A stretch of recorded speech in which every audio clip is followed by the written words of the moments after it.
दिवसानंतर आपण हा असा प्रकारचा फॅमिली टूर थोडं गावाच्या बाहेर काढलेला आहे.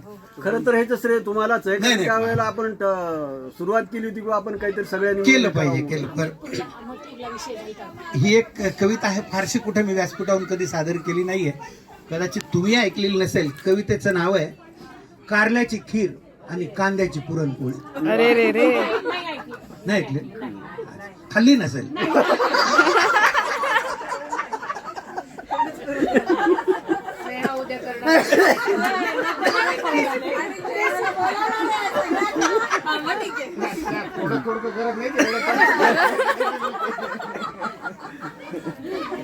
एक कुठल्याही विषयावर जे वाटेल ते मी आपलं लिहित जातो आणि तुमच्यासारख्याला ते टाकत जातो.